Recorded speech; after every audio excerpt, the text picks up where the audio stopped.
Hello, class. Mr. Jason, are you Yes. okay? Um, What, Thanks for what happened? asking. I got hit in the eye by a stick by myself. Oh, Yeah, I was playing with a what do you stick. mean? I was acting like a kung fu master, and I whacked myself in the eye Um, accidentally. Thank you. Sorry.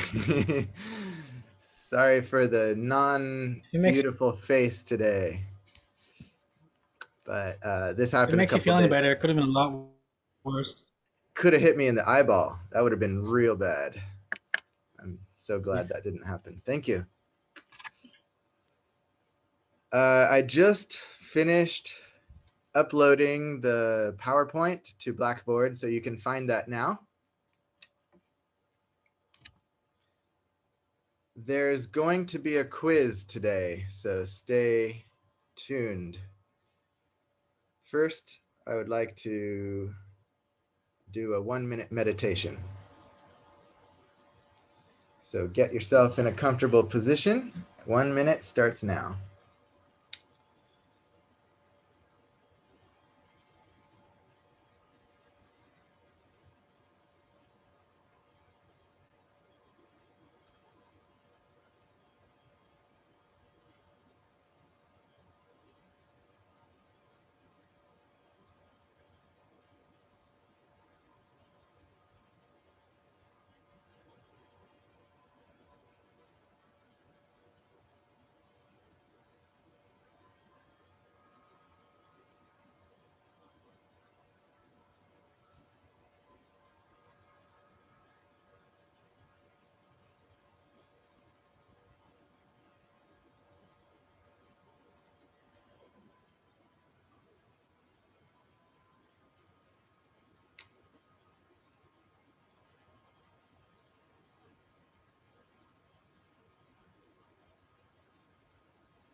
Okay, time.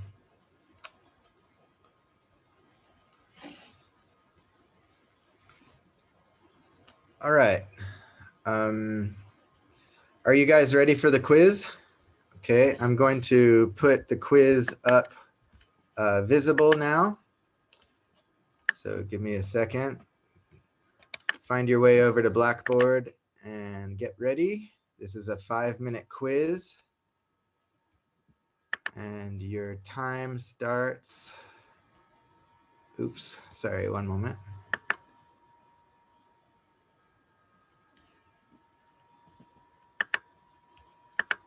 Okay, your time starts now.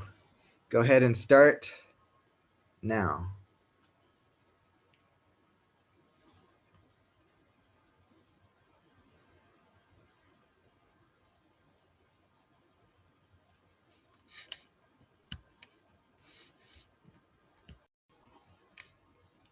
I think everyone should have finished the quiz by now.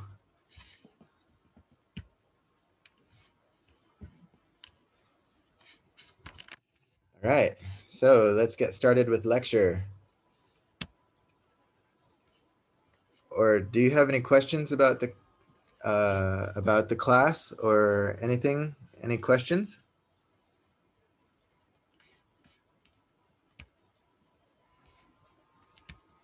Okay.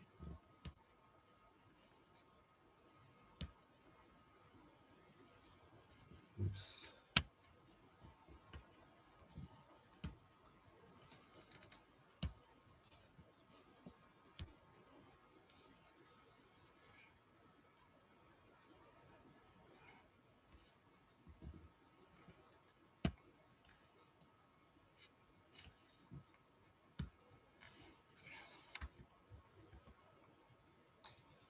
All right. So today we are talking about non-experimental research.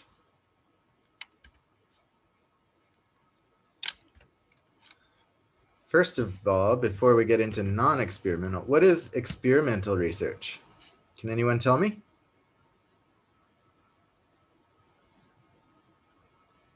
Experiment is with a controlled variable. Yes.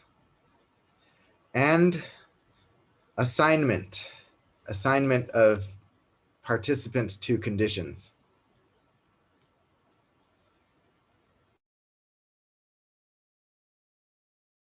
Non-experimental research is that done when you cannot assign people to conditions. You cannot or you do not. So one example is correlational research. This is usually with quantitative variables. That means variable X and variable Y both are quantitative. That's most common. An example is study time and GPA. However, it's not necessary that both variables be quantitative. They can be qualitative as well. An example is polar bears prefer fish, but sun bears prefer beetles. Bear type and diet type. These are two qualitative variables. Bear type is polar and sun. Diet type is fish and beetles. These are distinguished from one another not by their number, because they are not numbers. They are types or categories. There's the bear category and there's the diet category. So when you're dealing with differences differences between things, that is difference of quality, not difference of quantity, then those are qualitative variables. Two qualities can be correlated, just like two quantities can be correlated.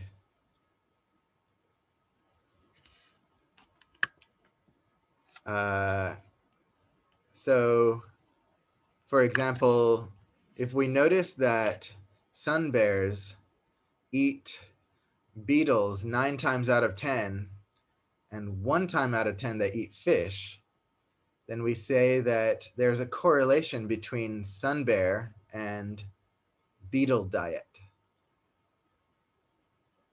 because the two go together more often than they don't, or there's some correlation between them. So correlations are not limited to quantitative. They can also describe qualitative.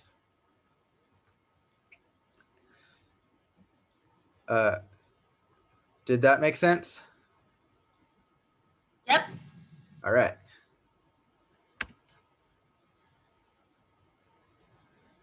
Okay, next, this slide shows you 3 kinds of correlational research. There's cross-sectional, longitudinal, and cross-sequential. This is, think about this in terms of human beings. So cross-sectional research is where you select a sample of human beings, like you select, no, it's like you take a slice of the population ranging from old to young. You can think of old as the top of the carrot slice and young as the bottom of the carrot slice. And by taking a slice as your sample, a slice of the world, of the human beings in the world, you're sampling the old, the middle-aged, and the young all together in your sample.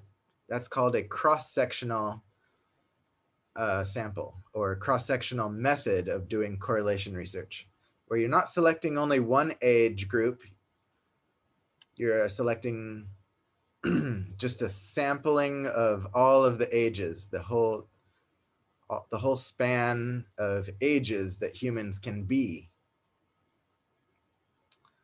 but probably not infants. I mean, it depends on the study. All right, the next one is longitudinal. That's where you follow a sample of individuals for a long time. it's distinguished from the cross-sectional because the cross-sectional, you measure them once only. So you just pull a slice of the population and sample them once. That's cross-sectional. Longitudinal, you got your slice of people, your slice of the population, and you follow them for a long time to see how their behavior changes over time. And the third one is a combination of the two. Cross-sequential is where you select different groups from different age categories and you watch them over time. So it's cross-sectional longitudinal. And I illustrate that with this bone. So if you slice straight through the thick bone, that's a cross section. If you slice lengthwise, it's like kind of like longitudinal. It's not a perfect visual example, but you can see how the lengthwise slice of bone, you can see the filaments of bone fibers going along the length of the bone. So you can kind of like slice and then follow. If you think about the length of the bone is time, and you're following a sample of filaments over time. So if you just slice through the thick bone, like on the left-hand side, you only glimpse the fibers as they exist there in that slice. You don't observe them over time. But if you slice lengthwise, you can observe a sample over time. You could think like that. All right, so yeah, these are usually these terms refer to sampling people by age. We could adapt this to refer to other things besides age, but often or usually in psychological research, when we're talking about cross-sectional, we're talking about sampling through the age categories. Longitudinal means taking any age category, following them over time, and cross-sequential is sampling multiple ages and sampling them over time, over longitudinal time. I'm curious, are longitudinal studies quite expensive? I know that they're kind of hard because there are cases where participants move away or something happens, but are they, like, in terms of money, quite expensive? And it's like, if so, how much on average? Thanks for asking. You can look at how much testing is done in a cross-sectional study by looking how many bone filaments you can see inside that one slice of bone on the left. It's not much, but if you slice vertically, all of that time is on the length, is symbolized in the length of bone. So you're not just testing one time, you're testing, like 3, 4, 5, 10, 20 times. As long as you're observing, you're testing. So more testing means more money, more cost. So is there like a department that looks at longitudinal studies and they determine like like if the research still like profitable? I mean, like not profitable in the sense of getting like knowledge.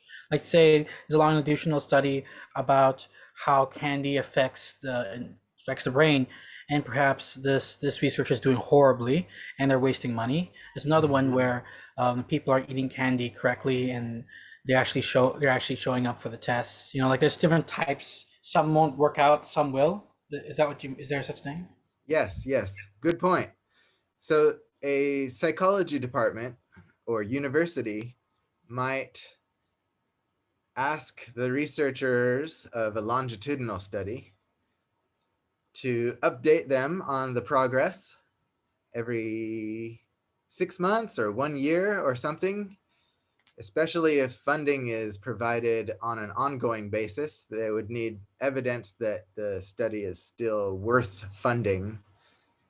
So they would ask, the university might ask the researcher to report on the results so far. And if the results look like there's zero correlation, then maybe funding would be discontinued or something like that.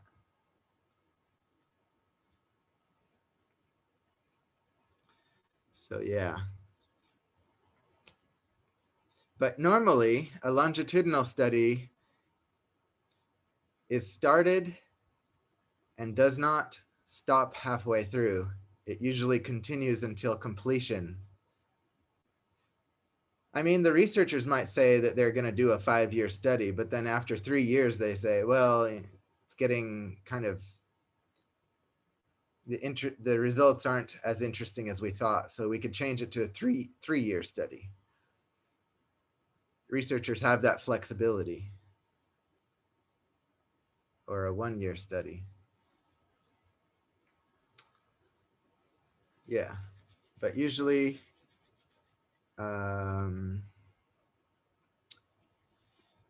well, it's not hard to continue a research longitudinally if you're only testing once a year or once every 5 years, because there's not that much testing that goes on.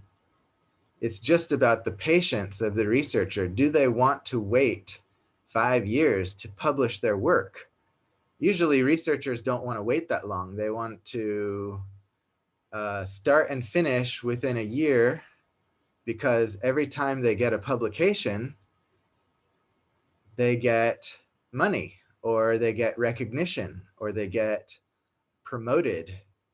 So they're kind of anxious to finish the research before too much time has passed for their own selfish reasons.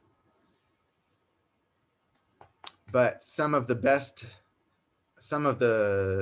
most dramatic and important research results come from longitudinal studies, because nothing can really track development as well as a longitudinal study.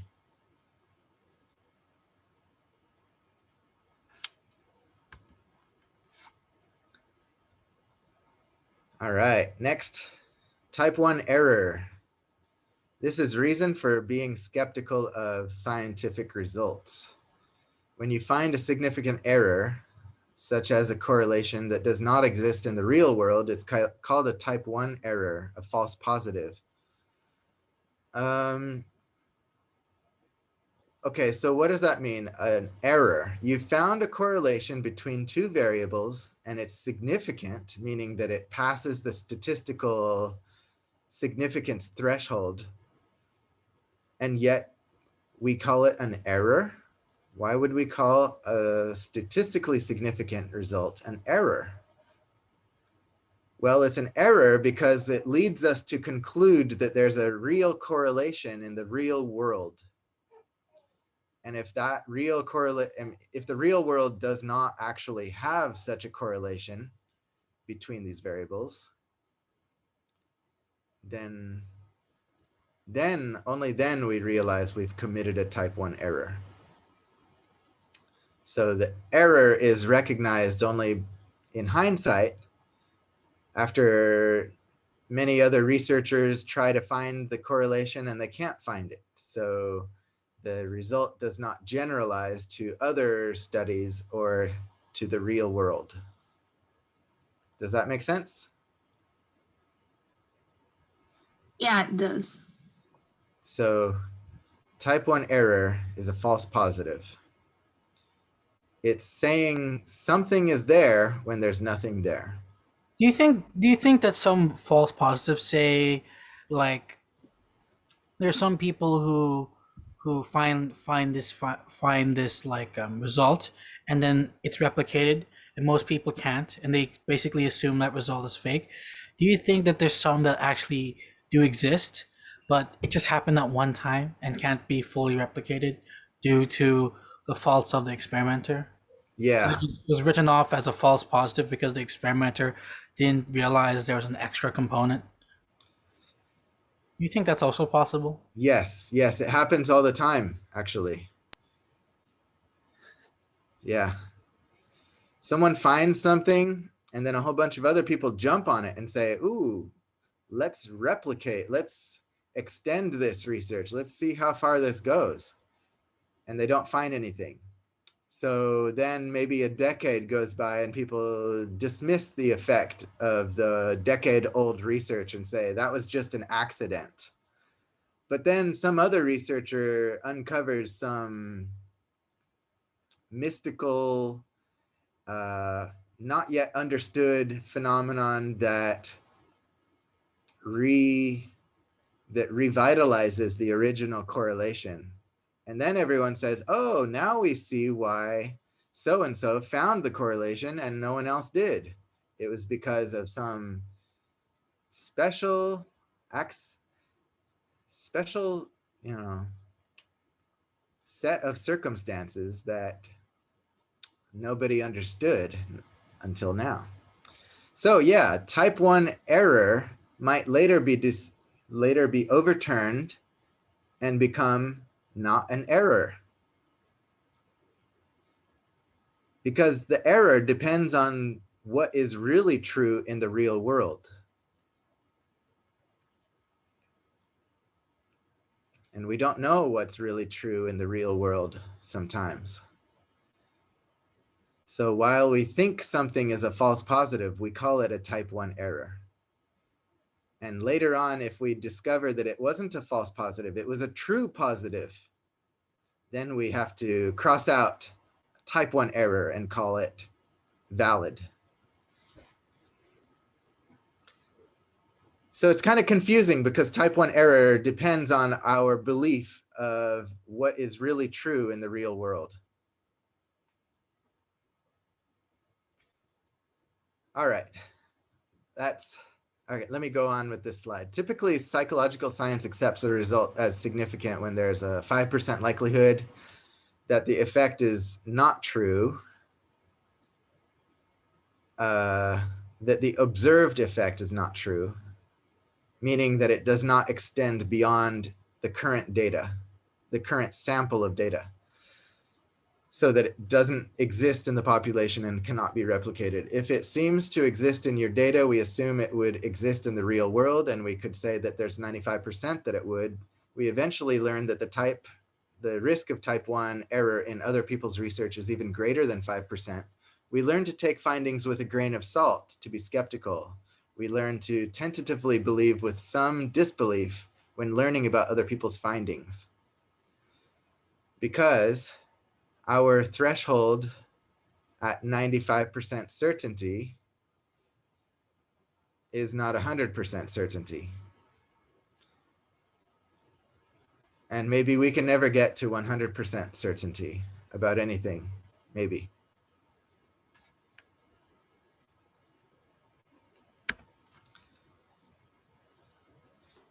I should say the type 1 error is a statistical concept. Type 2 error is also a statistical concept.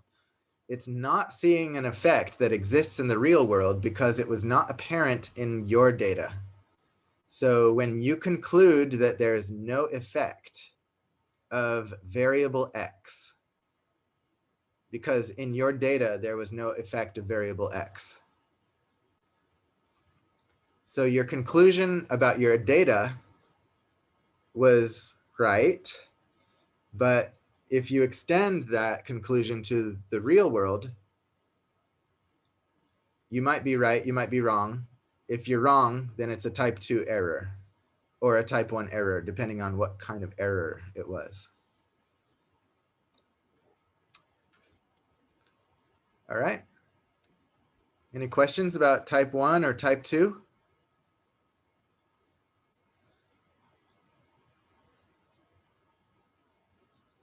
All right, so I'll see if I can test you here.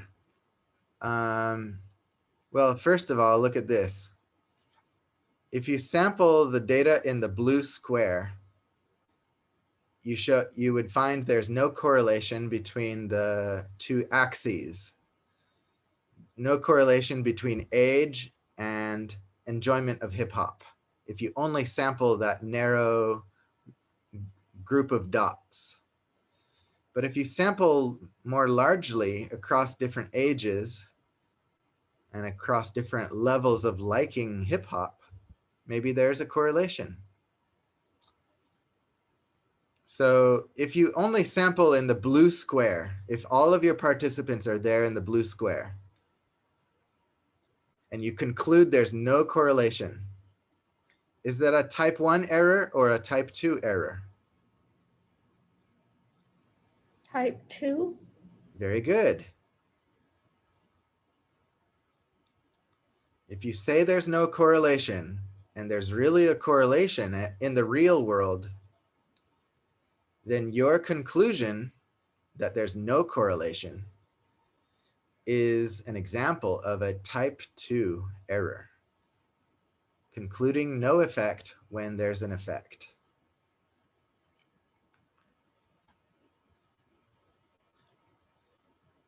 Can you give me an example of concluding there's an effect when actually there's no effect?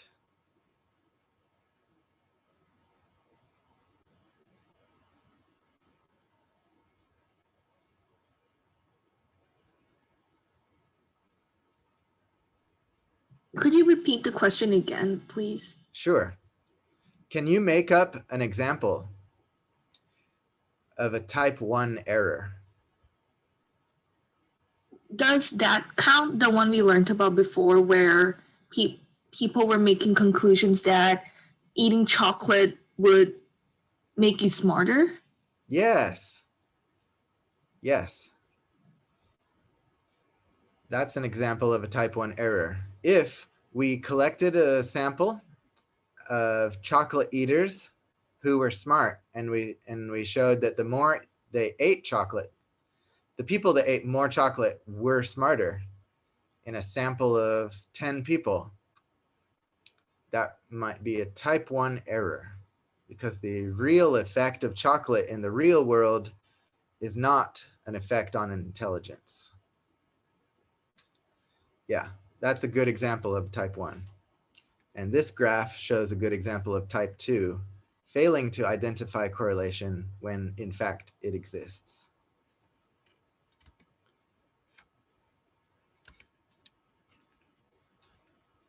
All right, next.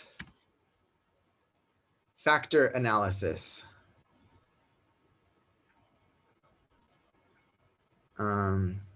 Factor analysis is a statistical technique in which you group your variables into a small number of clusters such that they are strongly correlated with each other, but weakly correlated with other clusters.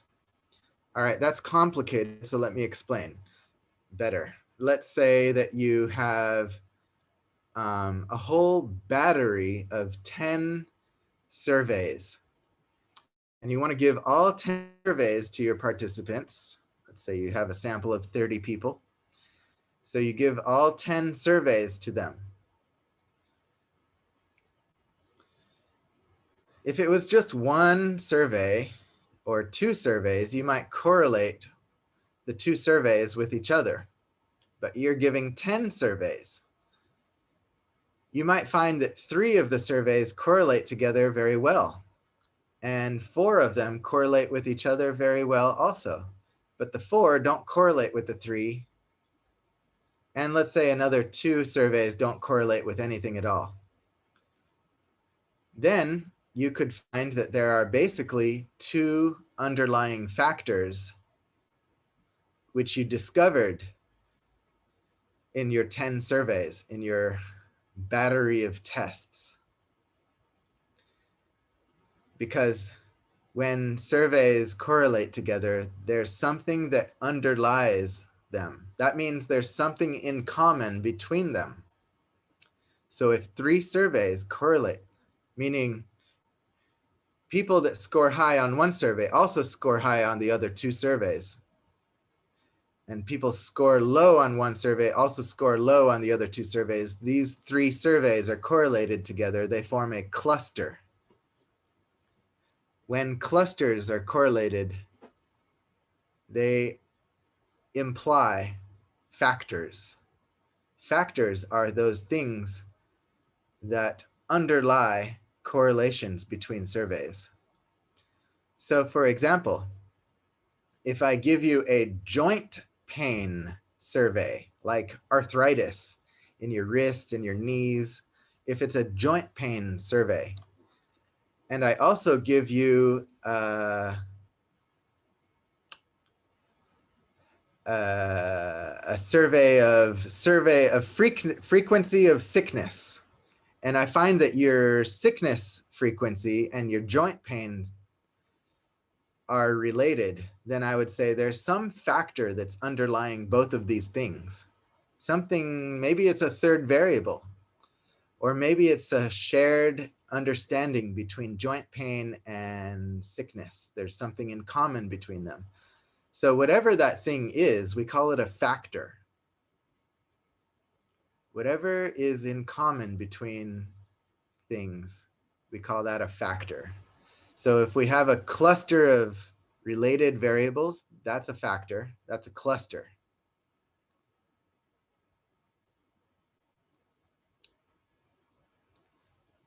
So a cluster is any grouping of correlated variables. Each cluster is then interpreted as multiple measures of the same underlying construct. These underlying constructs are also called factors. Are derived statistically, and the factor labels are created afterwards. The labels are the researcher's own impression of what seems to be in common between the items in the cluster, the variables in the cluster. Factors are mostly independent of one another. They don't mind coexisting. So, for example, the big 5 personality traits that we all have them. We have 5 of them. So you're not just one out of the 5. You don't take a personality test and say, oh, I'm agreeable. No, you take a test and you say, I'm this much agreeable. I'm this much neurotic. I'm this much everything, because all of these 5 factors coexist side by side within your brain or within you. So factors don't interfere with each other. They don't contradict each other. They coexist. Another example is the SAT's mathematical and verbal intelligence component. Although math and verbal intelligence are correlated, they're not correlated so strongly. They might be correlated at 0.2 or 0.3 or 0.4. Whereas if you look at the correlation between arithmetic skill, quantitative estimation, spatial reasoning, those 3 might have correlations at 0.7, 0.6, 0.8. So when different subscales or different tests correlate at a high level, they are called a cluster. If you want to call them a cluster or a factor, you can. And different clusters can exist. They don't contradict each other. They don't interfere with one another. They just exist side by side. Any questions about this? Usually when we do factor analysis, do we do the study and then plan out to get these sort of analysis, or is it something that researchers randomly find out after they conduct a research? Both ways. There are you can do the research without predicting which scales are going to fit with which factors, and just discover it statistically using factor analysis statistics.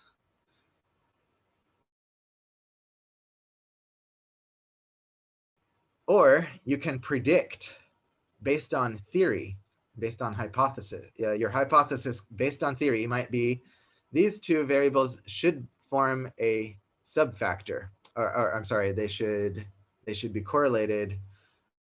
Four factors all share something in common, so I expect them to have high correlation with each other. They should all share a common factor. So whether you predict it or not, you can use statistics to detect it and prove that such a factor exists. Did I answer your question? Yeah. Okay.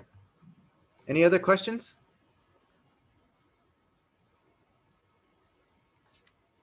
Yeah, so you can detect factors before or after you have predicted them.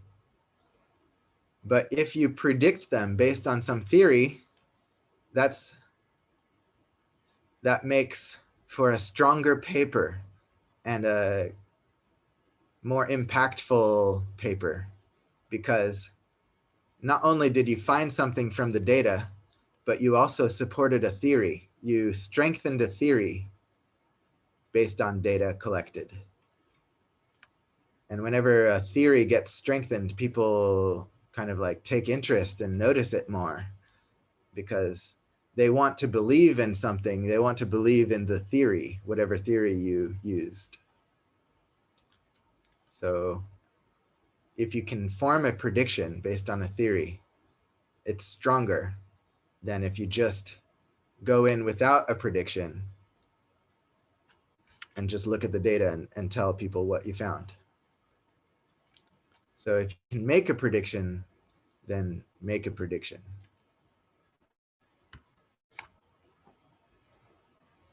But if you can't make a prediction because there's too little theory available,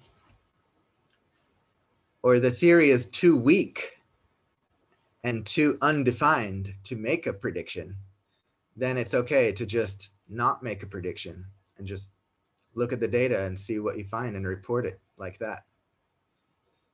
All right, this slide shows correlations between preferences for music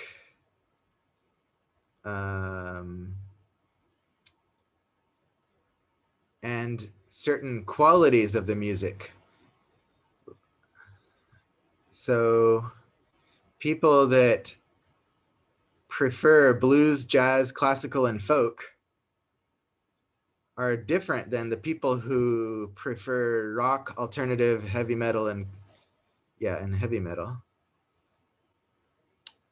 So what is it in common? Why do some people prefer this group of four genres, the blues, jazz, classical, and folk? Well, the researcher might say, well, there's something in common between these. Because if someone likes blues, then they also like jazz, correlationally speaking. So what's in common between blues and jazz? And then the researcher comes up with some descriptions, reflective and complex. So then they call their factor reflective and complex. There was nothing in the blues, jazz, classical, and folk music that said, this is reflective music and this is complex music. No. This is only in hindsight. After collecting the data, the researcher looks, these genres share something in common. What is it? And then they just think about it and they offer their impression of what's in common, and they call it reflective and complex. So these labels at the top, intense and rebellious, upbeat and conventional, energetic and rhythmic. These are the researchers' labels of the genres that happen to group together. Why do these genres group together? Why do people like soul and funk if they also like rap and hip hop and electronica and dance? We don't know, but maybe it's because it's energetic and rhythmic. That's the researcher's impression. That's the researcher's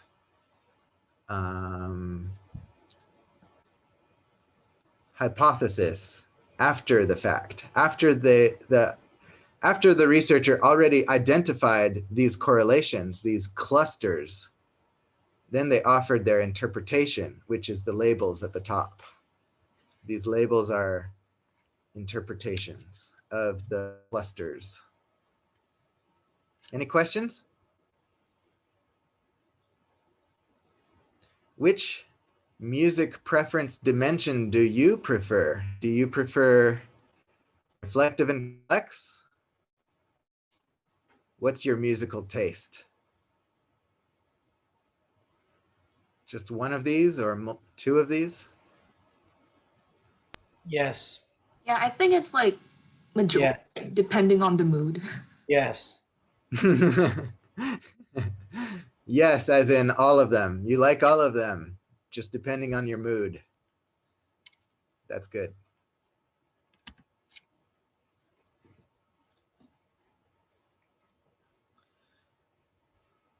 Regression analysis is the next topic, but let's take a break. So have a 12-minute break. Start again at 2 o'clock.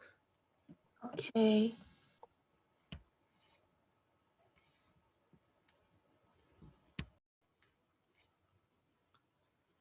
Hello and welcome back. It is 2 o'clock.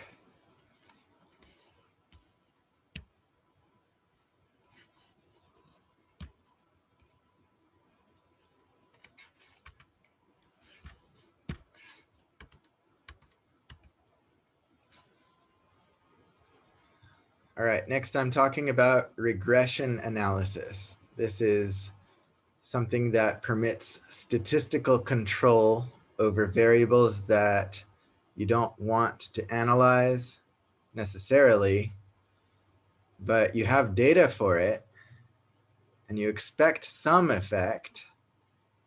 It's just not the thing that you're primarily interested in.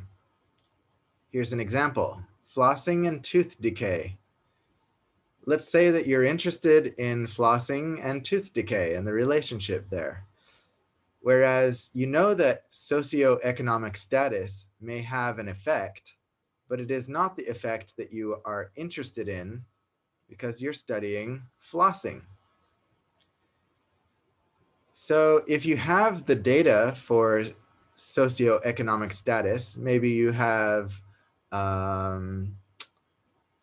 collected some tax information, or you just asked participants to report their annual or their monthly income, you can see if it has an effect on tooth decay, because it's data. It can be used to, you can see if there's a correlation, and maybe there probably is.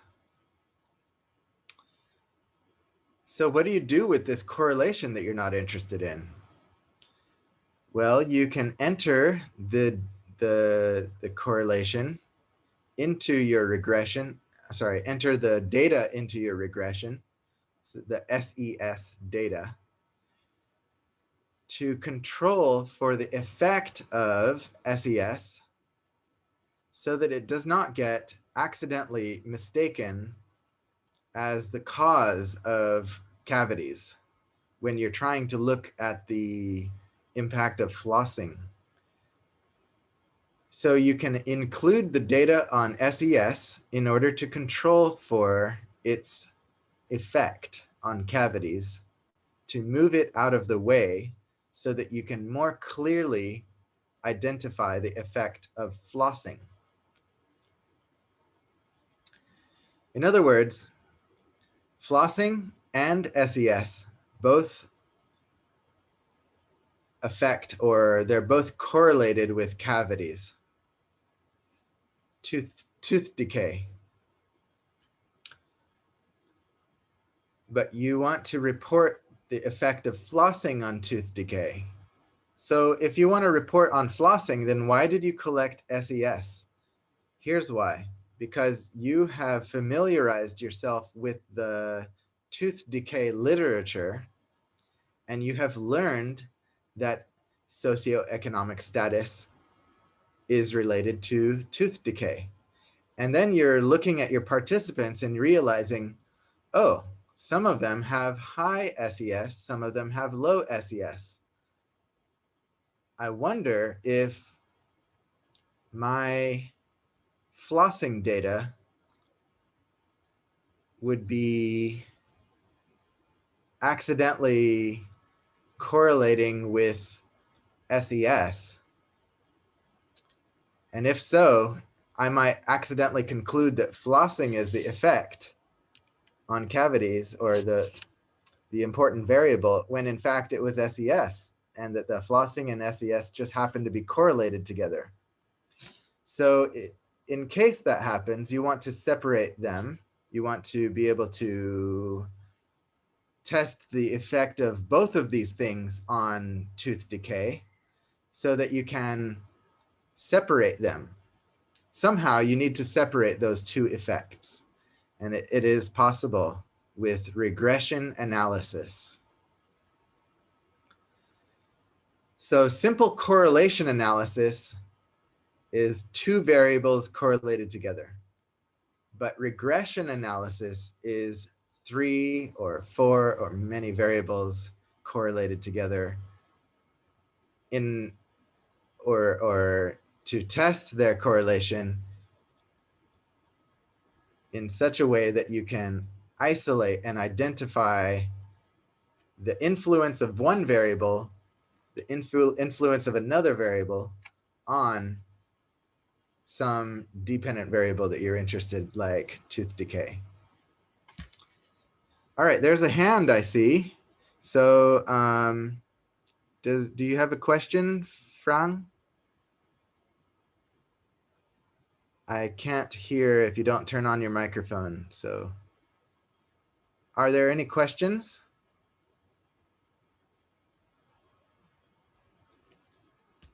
All right.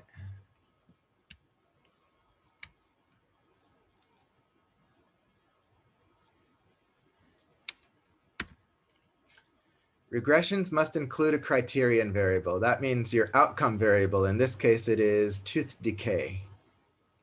And regressions always have predictor variables. If there's only one predictor variable, there's no difference between regression analysis and correlation analysis. So one outcome, one predictor, you could call that regression, or you could call it correlation. It's both. But as soon as you have two predictors, now you've stepped up from correlation to regression. So regression is the more catch-all, the bigger kind of analysis. It can use just two, or it can use 3, 4, 5, 6, any number. But regression is more powerful than correlation because it can separate and isolate the influence of individual predictors, individual variables within a group of like 2 or 3 or 4 variables. We can kind of separate and identify the influence of one variable at a time using regression analysis. So how many predictors can you have? Well, there's no limit. You can have as many as you like, but can you statistically control for all of them? That depends on how much data you've collected. The more data you have, the more predictors you can include. If I've collected data on 5 participants, and I collect data from those 5 participants on 10 different variables. Like imagine I give them all 10 different surveys. And maybe they're not related to each other. So there are 10 unrelated factors. That's too many.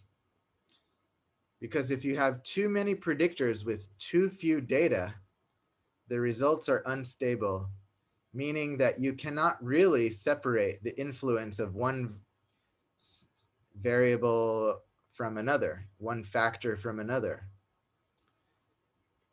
You have to have sufficient data to support factors. Otherwise, you cannot conclude very much about the influence of that factor, of any factor. So to conclude the influence, or to believe or prove or find evidence for the effect of a certain factor on your data, you have to have enough data to support that factor, to support your conclusion about that factor and its influence.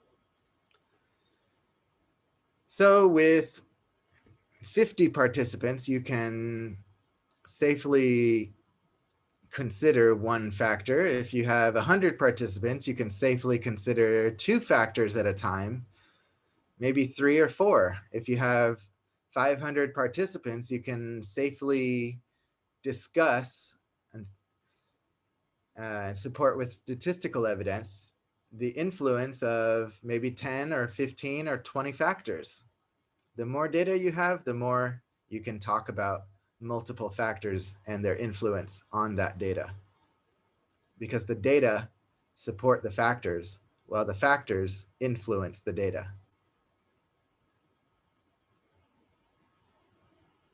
Any questions?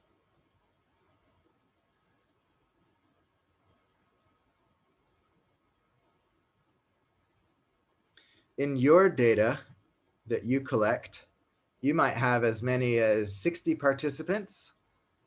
That might be enough for 1 or 2 predictor variables. So if you just want to have 1, that's great. If you want to have 2, that's allowed. You can have 2, but I don't recommend having 3 or more because you don't have the adequate data to support conclusions about so many predictors with that much data. So I'd recommend 2 at most for a sample of 60.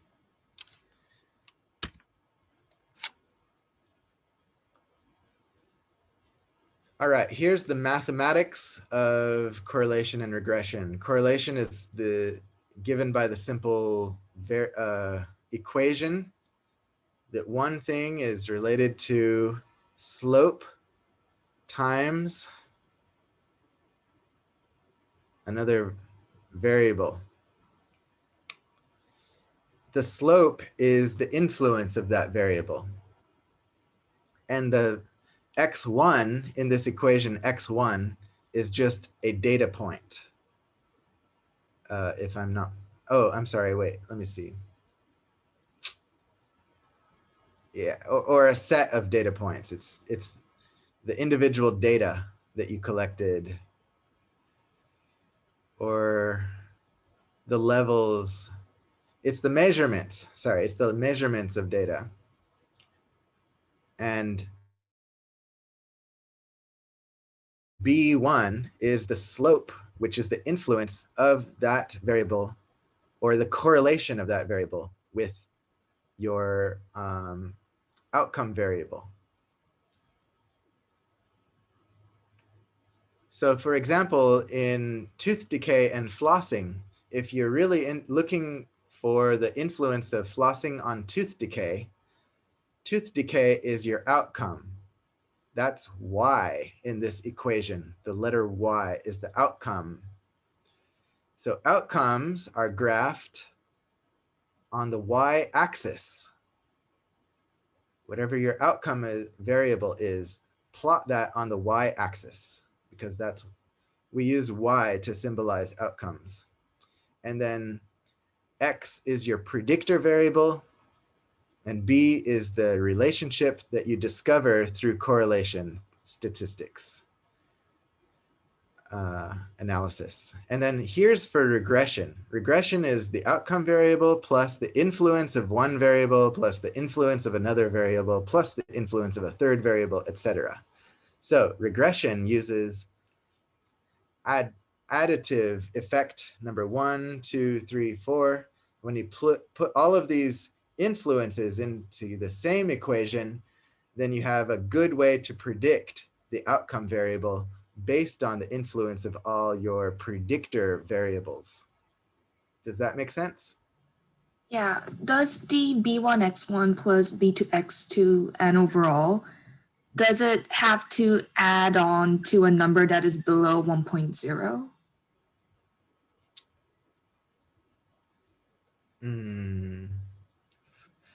Whether your numbers are positive or negative depends on the data. So does it have to be in the range of -1 to +1, or can it go over that? You're talking about the slope, B, Yeah. the letter B. Yes, it's always between +1 and -1. Okay. Thank you. And each of these B's is a correlation.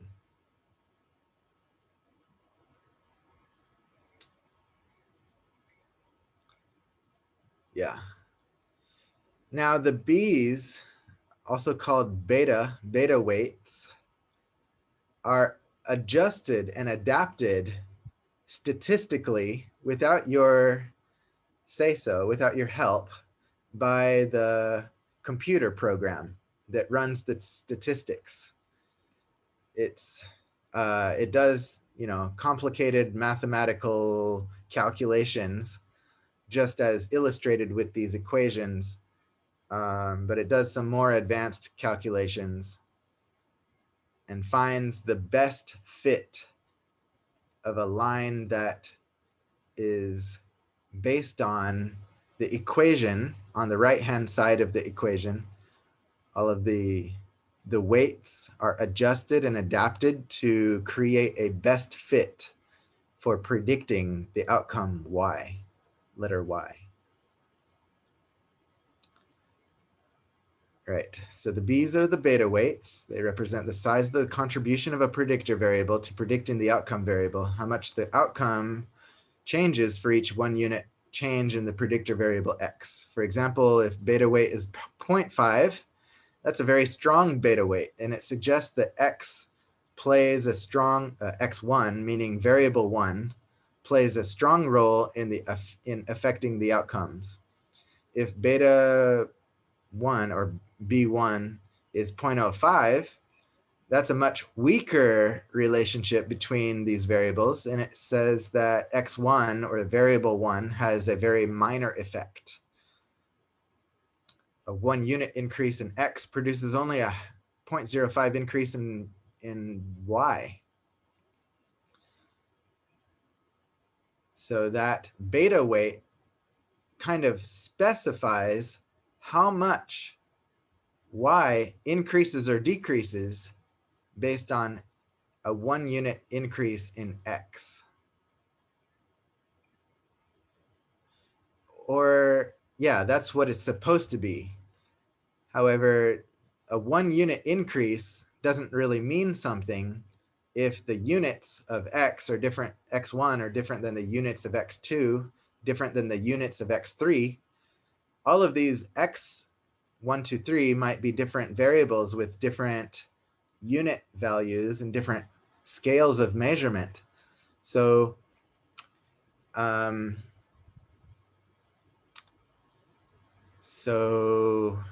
it's a little bit hard to interpret the influence or the effect of 1 unit increase in any one variable.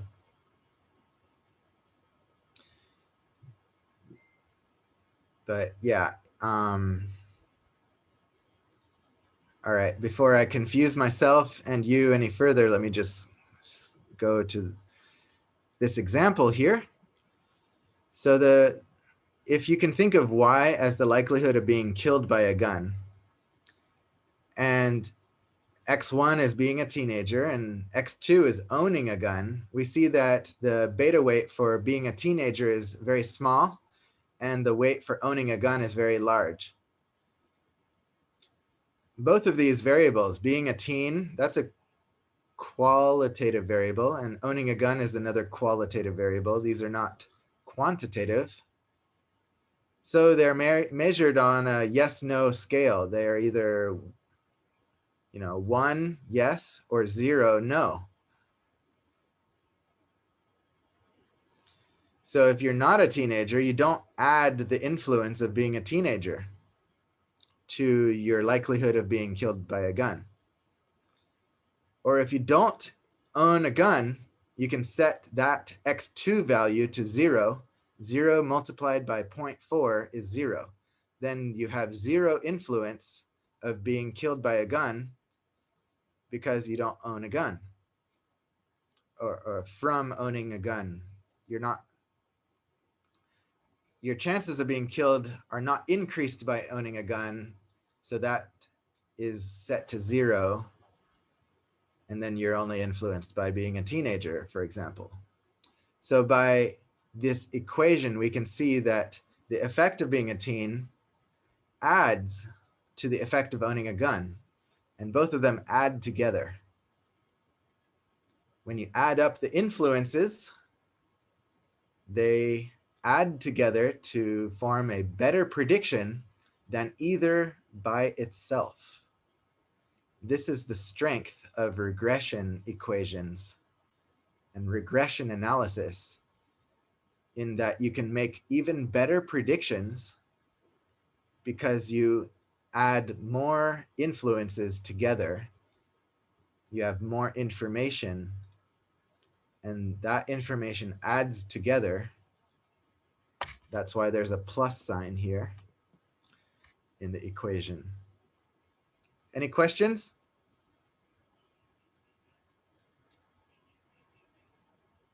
Okay. So here's some more examples. Income is related to health, it's related to happiness, and health is also related to happiness.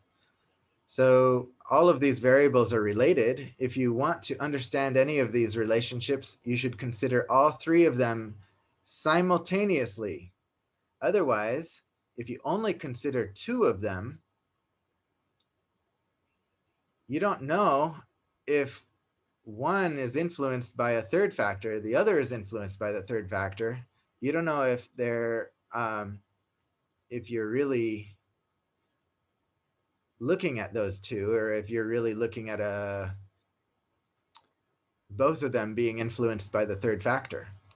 So in order to rule out the possibility of the third factor influencing the relationship between any two of these variables, you need to statistically control one out of the three while you look at the relation between the remaining two. Does that make sense?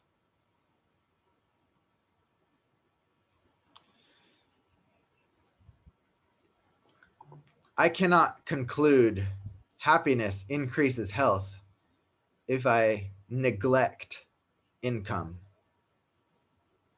because income might be highly correlated with happiness, or highly correlated with health, or both.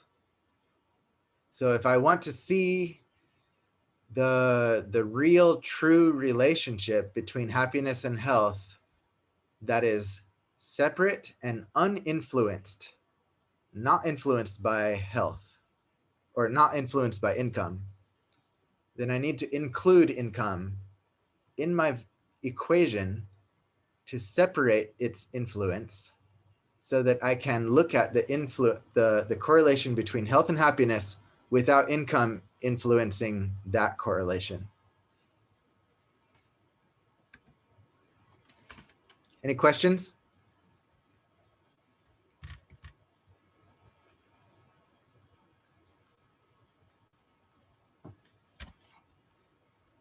All right, next, qualitative analysis. The weakness of quantitative is the strength of qualitative. The weakness of qualitative is the strength of quantitative. You can't say that one is better than the other or the other is better than the one. They are like apples and oranges is the idiom. The idiom, like comparing apples and oranges, means that you can't compare them. If you want to assess the quality of apples, you compare it against other apples, not against oranges, and vice versa. So if you want to assess the value and the strength of a qualitative study, you measure it against other qualitative studies. For example,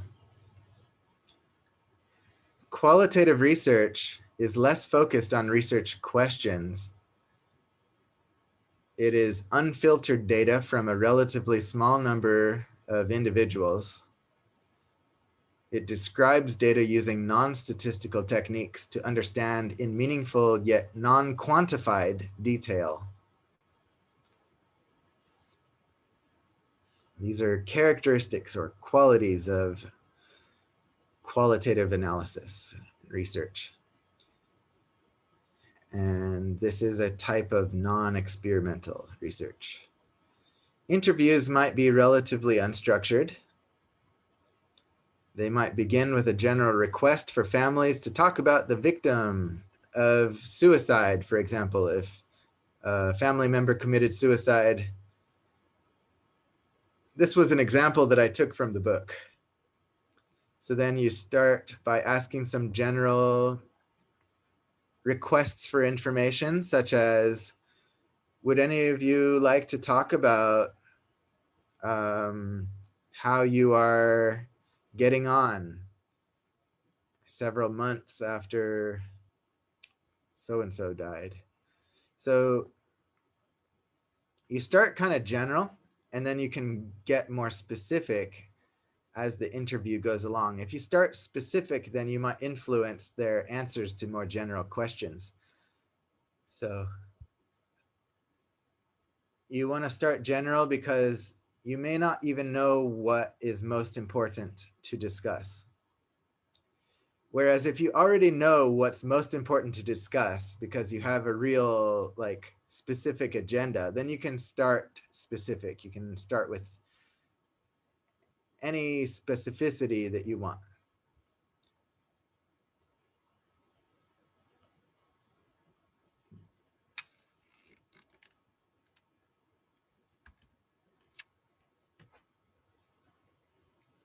Here are qualitative methods of research. There's grounded theory. So offering a theory not before the data is collected, but after the data is collected.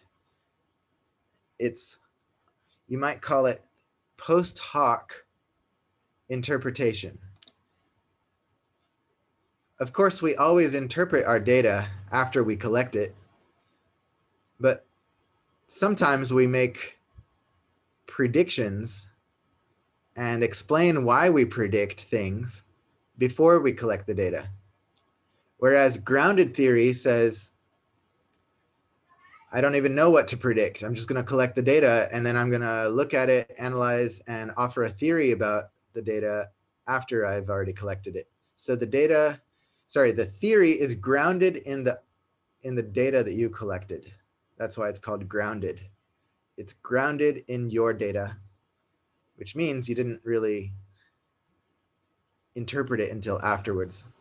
You didn't offer a theory about people until afterwards, after you collected and looked and analyzed the data. All right, next one is called case study. This is where you analyze data from one person or one group.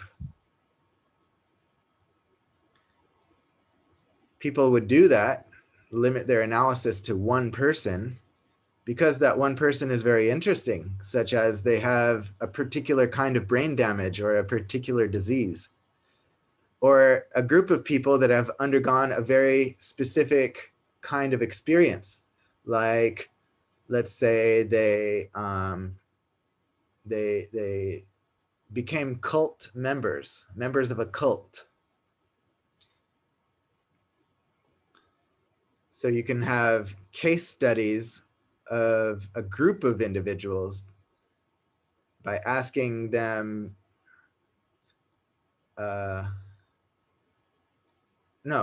collecting a lot of data from them, a lot of different kinds of data. So then it's very, your study is very focused on that group. Like when it's very focused on a particular person or a particular group, then it kind of becomes a case study. All right, then the next one is interviews, focus groups. You can interview people one at a time or a whole group of individuals at a time. If you have like five to 10 people and you're interviewing all of them at once, asking all of them the same question, and they all have a chance to discuss and answer if they like or don't answer if they don't like. That's a focus group. A structured one is where you ask questions that you pre-planned. You planned to ask only these questions and then you ask them. That's structured. Unstructured, you don't even plan what you're going to ask, other than maybe something general, like you want to find out what it's like to be a cult member. If that's your basic purpose, then you can start with the general question, what's it like to be a cult member? But then you can feed off of their responses, meaning that you don't know what else you're going to ask, but you wait until they answer the question. Then you think, that's interesting. It makes me want to ask another question. So that's an unstructured interview, where you let the interview guide your questions. You let it guide your interests and your focus. Any questions so far? I know this is a lot of vocabulary. Research methods is kind of very vocabulary intense. Mr. Jason, for archival research, how do they verify if the results are, how do I say this? The results are factual, because sometimes they archive data that's not really reliable, or comes from a year when the rules have been changed for research. How do they verify which one is essential for their current experiments? It's always possible that the data already collected were flawed. That's just something you have to deal with. If you have flawed data, then your conclusions could be flawed.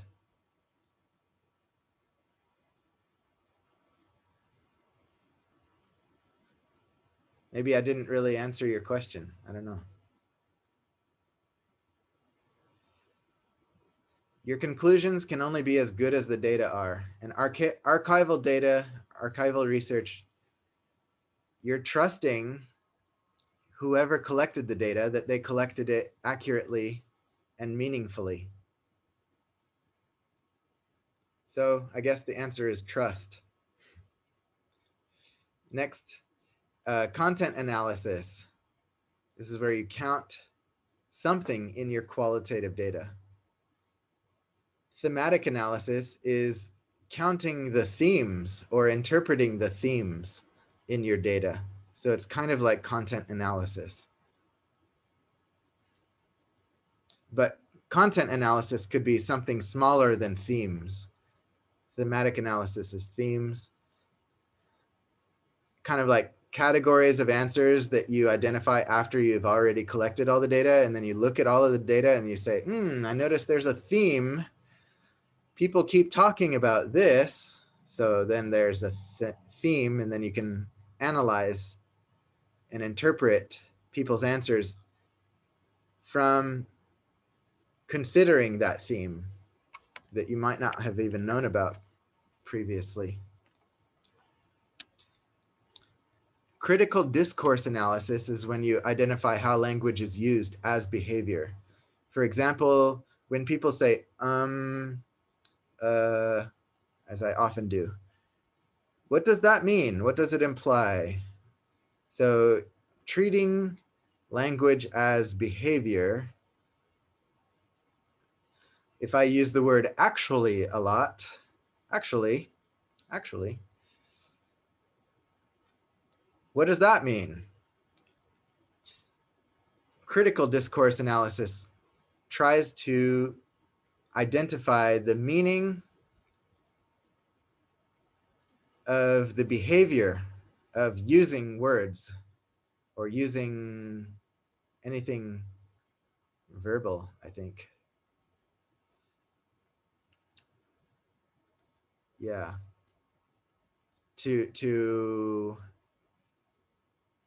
For the purpose of describing human psychology from their language behavior. All right, the next one is interpretive phenomenological analysis. This is a mouthful. It means exploring and interpreting experiences. Experiences are called phenomenological. Phenomenology means the experience of. And interpreting your experience, that would be interpretive phenomenological analysis. And in interpretive and phenomenological analysis, you collect data from a small number of people, a handful of people. You ask them questions about their experience of anything, and then you try to interpret it. All right, then there's archival research, which we talked about. That's where you don't collect data, you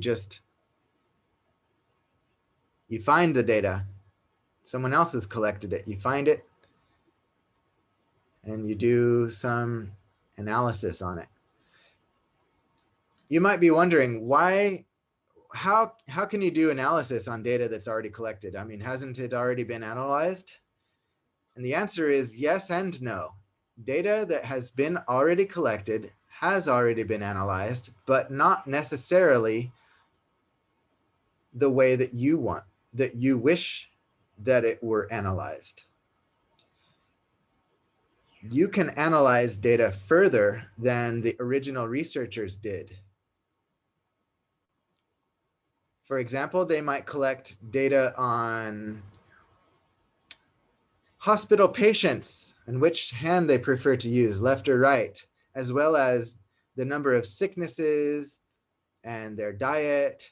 And the data that the researcher may have analyzed diet and sickness, but it neglected the handedness as a additional contribution to whatever their conclusions were. So you might say, well, I'm interested in handedness actually, and I need the data on sicknesses. And here this researcher has already collected the data. So you just go into the archives of data, pull out all the data from the archives, from journals, from databases, online databases. The data is already there. It's just waiting for you to. All right, so you could quantitatively or qualitatively. Qualitative data analysis is on data like data that has not been quantified or is not described in a quantitative way. Which is better, qualitative research or quantitative research? Again, this is apples to oranges. You cannot compare them to each other. So it is the wrong question. These are not comparable. The disadvantage of one is the advantage of the other. Qualitative research is good for hypothesis generation. Quantitative research is good for hypothesis testing. because hypothesis testing is strong if it's done with statistics, and statistics need quantitative data. So quantitative is good for hypothesis testing. But where do we get our hypotheses from? Often we get our hypotheses from our own lives, from our own experiences. That's qualitative data. Your own life experience is qualitative. So both are useful, and the best approach is to use both to triangulate your conclusion based on using not one study method, but 2 methods or 3 methods. If you can use a mixed method approach, that means that you are, well, I think it means you can use qualitative and quantitative together. But I think you could also call mixed method 2 qualitative methods or 2 quantitative methods, as long as the methods are different. So mixed methods means using multiple methods, I think.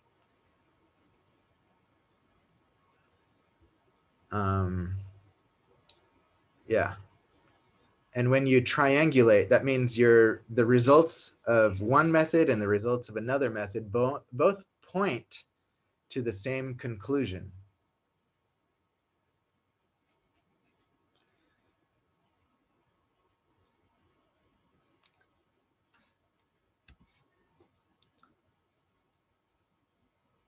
Next type of research is observational research.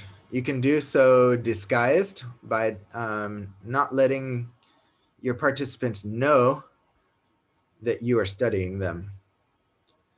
The advantage is that you have less interference, because if people know that you're watching them, they might change their behavior. So if you watch them in a very disguised, secretive way, then there's less interference. You don't interfere with their behavior, but it's a little risky if they catch you watching them and they find out and discover that you're researching them without their permission. They could get upset. They could not trust you anymore. They could exclude you from their group from now on. So it's socially riskier. The next one is undisguised observational research. There, you're transparent about your motives. You're saying, hey guys, can I study you? Can I watch you? And then your observations may interfere with natural behavior, but at least you have spared yourself the social risks of being discovered. You're more upfront, which can be more ethical in some contexts. The third one is structured observation. This is where you purposely elicit a behavior, such as, let's say you have your participants wait in a waiting room. You say, please wait here while I set up the experiment. So the waiting in the waiting room might actually be part of the experiment, and you didn't tell them yet. In the waiting room, you might have a magazine. That might be the manipulation. You might have a auto mechanics magazine or a beauty magazine, and that might be the manipulation. That's a structured observation. Then you see what happens. Do they look through the magazine while they're waiting, or do they do something else? Then that's a structured observation, because you are eliciting the behavior. You're putting them in an environment in which they can interact with the environment in a way that you're testing them. The disadvantage is it might not mimic real life because you are manipulating the environment. So it's the same disadvantage as an experimental study. Another example of a structured observation would be, watching children play, and then you bring out a toy for them that can be shared or it can be not shared. And then you just see what they do. So if you want to measure sharing behavior, you could just wait for it to happen, which might take a long time. You might not see it in an hour. You might have to wait 2 or 3 hours for a spontaneous sharing behavior to happen. Or if you're not willing to wait because it's inconvenient for everyone to be forced into a particular observation situation, so you want to elicit the behavior quicker, then you make it a structured observation where you observe and you do something to elicit something that you're going to observe. Last one is coding. Coding is just something that you have to do when you're categorizing observations. Like sharing behavior. Every time you see someone sharing, you mark a tick mark on your sharing observation chart. Ah, there's a sharing. There's another sharing. Okay, so coding is categorizing observations.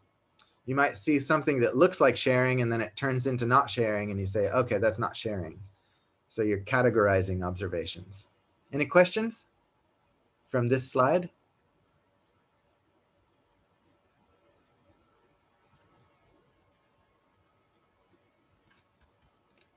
All right, now we're done with the pure lecture part. Now I can give you some practice examples. Which type of research design is it? Explain why.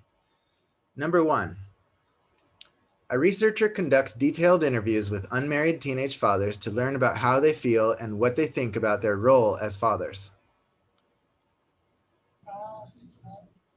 What type of research design is this?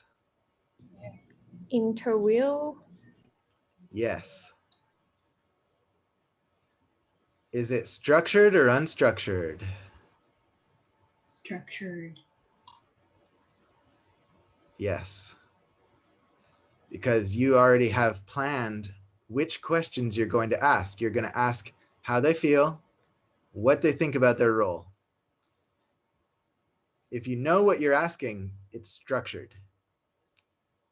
Or if you only have a general idea, maybe it's only one question, but you want to ask more questions than that. You just want to start with one question and then see where it goes from there, then that's unstructured. So you're right, that's a structured interview method.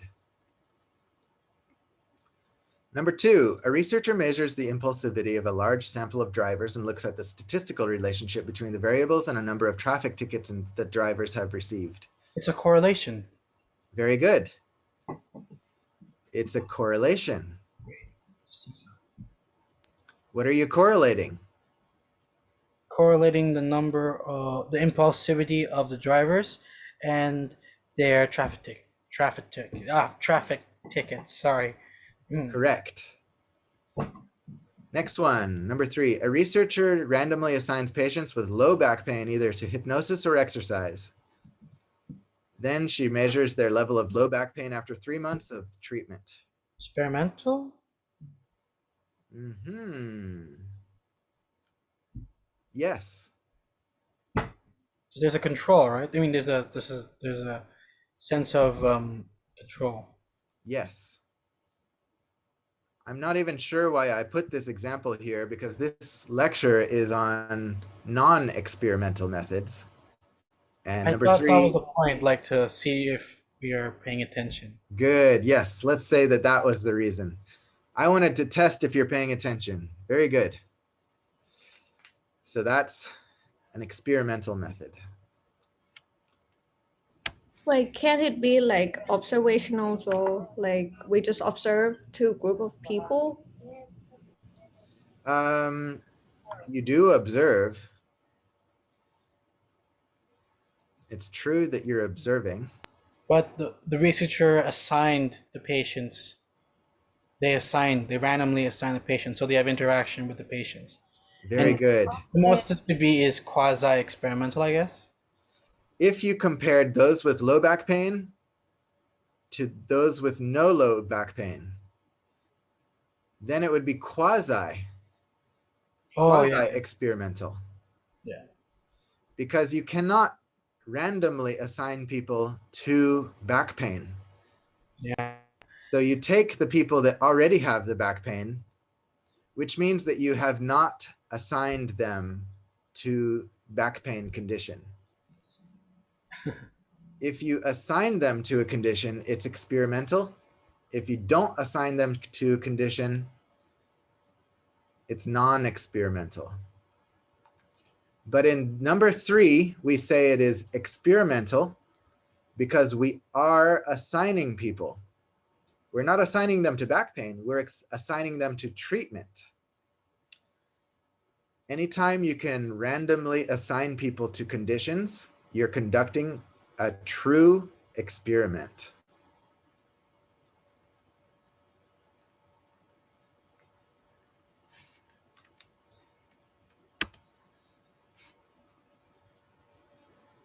Here's a practice. Is directionality clear? Number 1, people who eat more lobsters tend to live longer. Maybe they have more money for the third variable, You're right. They might have more money. which Very good. better health care.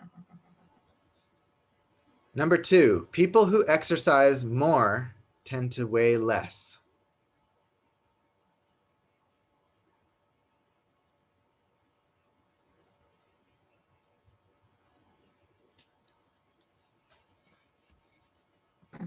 Maybe the third variable here could be that people who exercise more tend to eat healthier.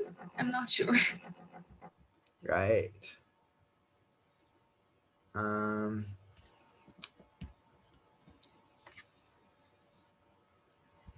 third variable could be motivation to be healthy.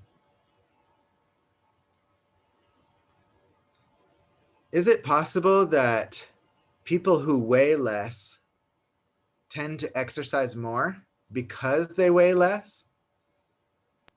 You mean yeah, because with exercise, eventually you'll start gaining mass. So perhaps some of them could be uh, an individual who wants to increase their muscle mass. Mm-hmm. Yeah.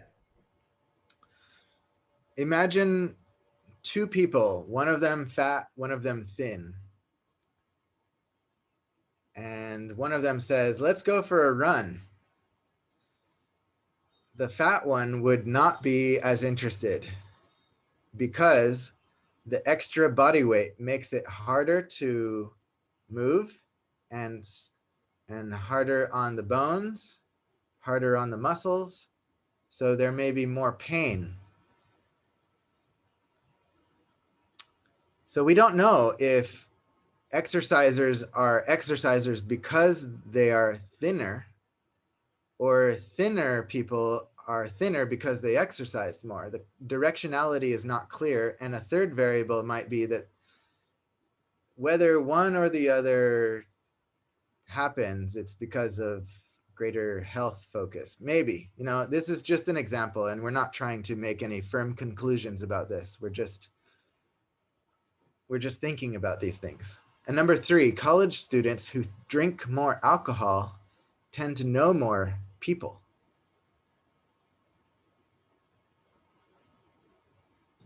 Maybe people who like to drink alcohol likes to go to the party, and um maybe their personalities. You're right. Alcohol could be an environmental factor, and people that know more people might expose themselves to alcohol contexts more often.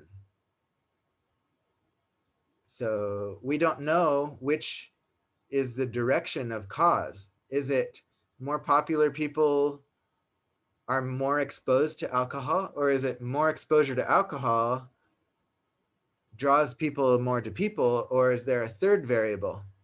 Any idea what kind of a third variable there might be? I think you named it already. I don't know.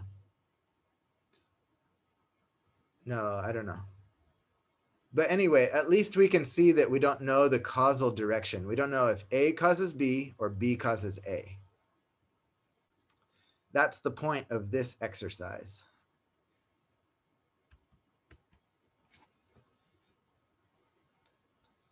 So it's the most important, or one of the most important lessons that you could learn from this class is that correlation does not imply causation. But I hope you learn more things than that. All right, so I finished the lecture. Any questions? Okay. Yeah, actually, I have a question. Yes. For the correlation and regression, the difference is just the number of variable, right? That's right. Very good. Okay. If there's only two, it's correlation. If it's three or more, it's regression. And confusingly, if it's two variables, you could also call it regression. It's confusing because it's regression and correlation. It's not different. So regression is only, never mind. Okay. You wanted to ask something else? Yeah, also, can you give out the answer for the quiz that you just gave? Yeah, sure. That's a nice idea. I should do that regularly. Okay, let's see. I'm looking it up.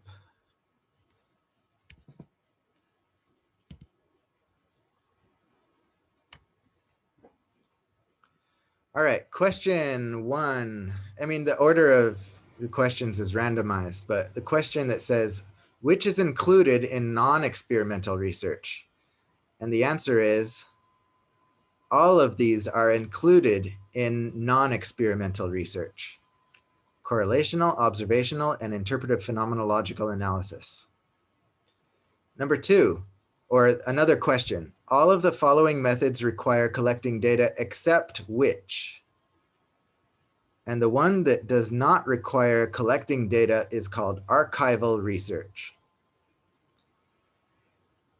Number 3, third one, which study method generally has the weakest internal validity? And the answer is correlational. Correlational has less internal validity than quasi-experimental, which in turn has less internal validity than experimental. The reason is because internal validity is defined as the ability to answer an experimental research question. I'm sorry, the ability to answer a question of what causes what, the causal relationship between variables.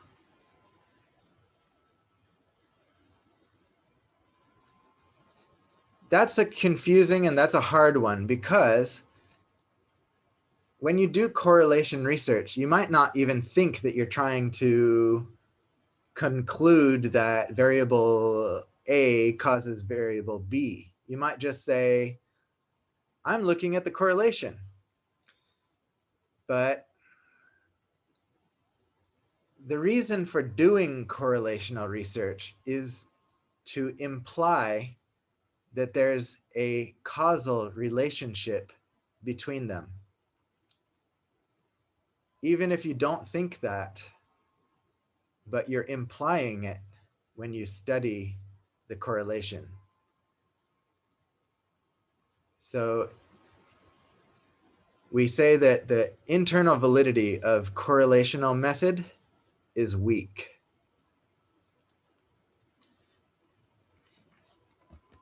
All right, that's the answers to the quiz. Do you have any other questions or comments or thoughts? About anything, the lecture or about your research groups? For the pop quiz, um, like, can we have just a little bit more time? Questions. Some of the questions are like need a second, and by the time I figure it out, the time's already up. No, sorry. Thanks. Thanks for requesting on behalf of your class. But no, because I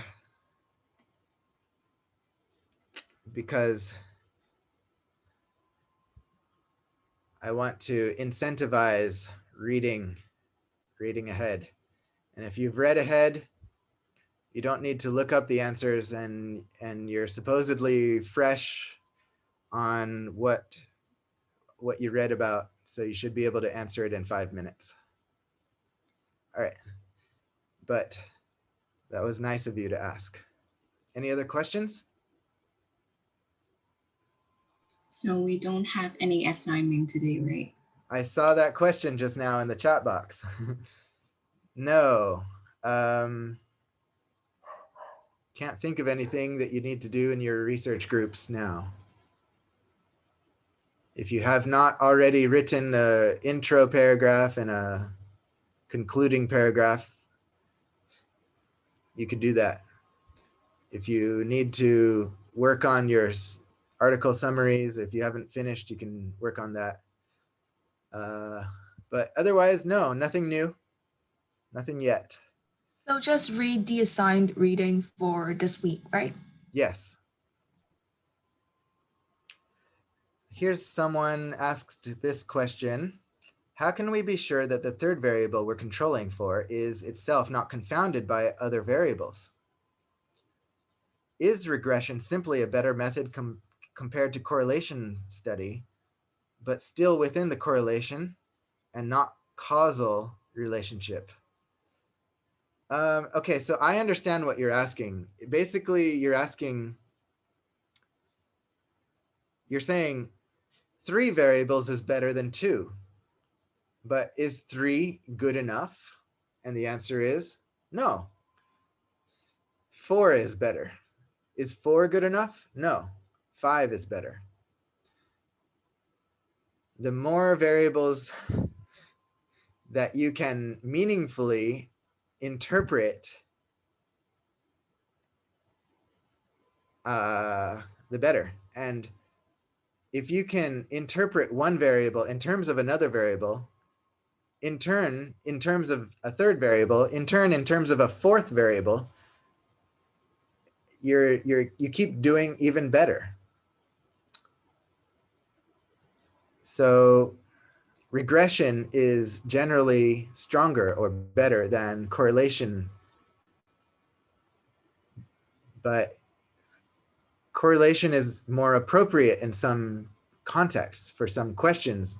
Like if you don't really know much about an area, you could start with correlation. And then the more you learn about these variables, then you can start into more complex things like regression.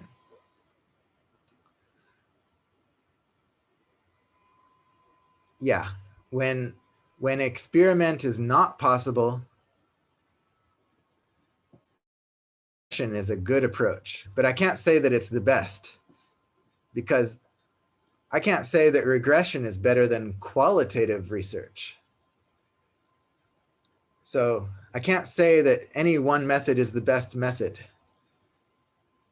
I can only say that regression is one up better than correlation when it's possible to do so.